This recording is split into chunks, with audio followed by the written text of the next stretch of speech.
in the short period of time we've had to reflect on it. It's I suppose when you set out to do something and you achieve it, in terms of how we wanted to play the game, and from the get-go we had good shape and structure to what we were about, and it took us a while. The scoreboard was slow getting off the mark for both sides today. I think after 12 minutes it was like 4-3, so it was slow in getting going, the scoreboard was, but at the same time we were creating chances and we were using the ball well, and we had a good structure and we felt secure at the back. So yeah, we worked hard. I still think that there's a little bit more in us in that regard. Hopefully the game today will help us to be able to give ourselves a platform to go up another notch in our work rate. But in terms of our efficiency and use of the ball, I was very, very pleased. What did you say at the first water break, John, because you went on to win the second quarter 11-4? Nothing really. Just reiterating that we were doing everything fine and we hadn't any major concerns at that stage, only just to keep doing what we were doing. We felt just before that water break that we were beginning to get an upper hand in certain areas, okay? But we just hadn't converted that into scores, and we just needed to keep going after that and be patient. That was really the main message, to be honest. It was be patient. John, figure this is the final, unless you're able to feel the right card. I haven't seen the footage because seemingly it's scarce enough to get. We haven't seen any footage. Like any of our stats team right now haven't seen any footage yet. So I do know that talking to Peter, there was a clash of heads. All right, yes, but nothing malicious or nothing with any nothing of any significance really. But at the same time, you have to be very, very careful, and especially when you're in that position. So listen, for us at the minute, we'll just take a day or two and we'll reflect and we'll see what the picture looks like and take it from there. But I think at the minute we can probably take it that he won't be with us. Went off near the end. I haven't spoken to Barry yet, so I don't know. We'll have to assess those injuries over the next couple of days. Yeah, I'd be hopeful that we'll have everybody available come the next day. How pleased was it that you found the goal at a time when Dublin won for that bit of momentum? I suppose the goal came from our work rate really, and the pressure we put on in that particular area, and I was really pleased with the directness of our running and the support that came on to support the player in Aaron Glenn that was in possession, offloaded to Hago. I think he kept going again, but it was most pleasing that we just first of all got the possession out of sheer work rate, and that was the most pleasing aspect. Great finish, and not to concede a goal today was really a significant achievement for our defence. That was, I wouldn't say it was a goal as such, but I think it was a tremendous reward for the quality of our defending today. I thought our defending was superb. Apart from those saves from Nicky Quaid, John, the third championship game in a row, what the goal is? Yeah, listen, Nicky's. You feel very secure with Nicky.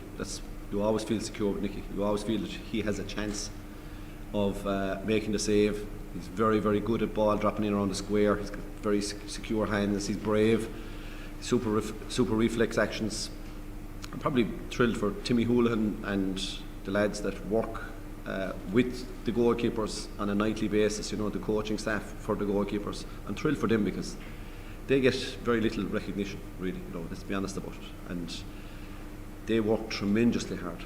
Goalkeepers, lads, I can assure you, work twice as hard as any other player in the field. They are obsessed with their aspect of the game. And I can assure you, there's the keeper that works harder in the country than Nicky Quaid, and he gets rewarded by just being able to do all those things so well. And he makes them look easy, and they're not easy. Like the catch for the ball off the crossbar. I would give Nicky Quaid a chance at that all day, every day. He's just superb in the air, and to have that in your goalkeeper is very reassuring, and obviously great for the defence to know that you have that guy behind you as well. So, John, back All-Ireland appearance is obviously the first time since 1974. So after the Munster final, we talked about the Limerick fans and what these Limerick players are doing for everyone. They lift the county, and isn't it fantastic? We have this generation of Limerick hurlers. What an achievement to reach back to back. It's a very difficult feat, obviously. It hasn't been achieved in Limerick for some time. yeah, I suppose, it's clearly a talking point and will be a talking point for the next 2 weeks. I'm sure there'll be plenty of podcasts and papers, that'll have that phrase in there. But I suppose from our perspective, we're a team who are preparing for a game. We have our own, expectations around what we're going after in that game, in terms of our performance. And that aspect of it doesn't come into it at all. In terms of our mindset, of course it's there. We acknowledge the fact that it's there, but does it impact on anything else that we do? Not at all. So does it mean that we'll prepare the next 2 weeks any different to what we did last year? No, it won't. But listen, it's a great achievement.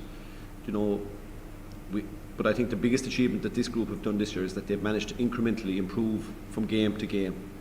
And that, for me, is the most important thing. And that, for us, is the most important thing, is that we keep improving from game to game. And for the next 2 weeks, it's about finding those improvements again to bring them to the table in 2 weeks' time.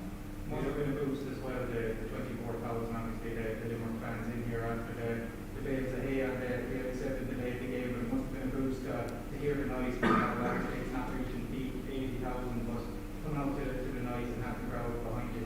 Oh, it's great, it's great. Listen, it's great to see people even coming up from the train station, from Houston today, before the game. Like, the city was alive with people from both sides, from Waterford and Limerick, all excited, families out, grandparents, parents and kids going to games again, heads sticking out of cars, fellas speaking an old can of cider or whatever it might be. It's a bit of normality back again. It's another step forward for us towards getting our lives back together again. And it's just lovely to see people happy and enjoying themselves and enjoying the sport and having a day out and being able to get the train and book a train ticket and not have to worry about it being 25% or 50% or whatever it might be, that we can just go to matches and enjoy them. So we're making great progress, and it's super to see so many here, and please God we'll have more the next day. John, there's more, if you come around the world today, there's more COVID cases in the Tyrone camp. How do you hope to protect the boys over the next 2 weeks to ensure you have the full confidence to pick them? Well, listen, it is a challenge. John, it's a big challenge, has been a huge challenge. Team sport is about being close, so how do you keep them apart and still achieve what you're trying to achieve? So it is hard. We are in the fortunate position where we have now everybody vaccinated in our group, which is a huge plus. Our medical team are doing a fantastic job at training every night, and to be fair to the players and the backroom team, we are limiting our movements, quite significantly, individually in our own lives away from training. And when we're at training, we talk out in the stand, in the Mackey stand. We've limited use of showers. We travel to train on our own. We're doing all the things we can to try and just mitigate the risk, but the risk is still there. So hopefully we'll come through the next 10 days. Hopefully, yeah.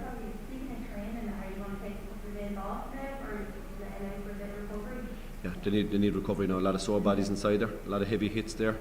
Particularly that first quarter, there was some serious, engagements. And to be fair to Waterford, they worked tremendously hard. They came into the situation with a lot of momentum, yes, and a lot of very good performances. But it's so difficult to do four Sundays in a row or whatever, 4 weekends in a row. That is hard. But they still managed to put in a huge shift in that first quarter, and our full back line were trying to come out and get out, work the ball out. We got it out good few times, but we didn't get it out every single time because they just worked really hard. But there was a lot of heavy hits in there, so that'll take a few days now to work through. But I suppose, listen, we have an extra 24 hours and we have to make it count. But most important thing now is a good night's sleep and a good dinner. What was that first 10 minutes now? What threw it at you and yet you still left during it? Yeah, we were resilient, but like equally they were putting their stall out there, you know, and but for the fact that we worked so hard, you know, I'm sure that they would have got more scores on the board. You know, they did have shots that went wide. I think their wide tally might be higher today, I'd say, than it was in any of the previous 2 games. I think their shot accuracy was 87% the last game and maybe 75% the previous game. So their shooting accuracy has been tremendously high, and I'd say you'll find today's stats that it's way down. So they could have got a few more scores in that first quarter had they been more accurate. But you know, the pressure obviously that was being put on them forced those wides. Just a quick word on Colin Coughlin with his debut, He did, and sure he contributed his part, you know. So who was it said? Was it Joe Schmidt said, don't count the minutes, make the minutes count.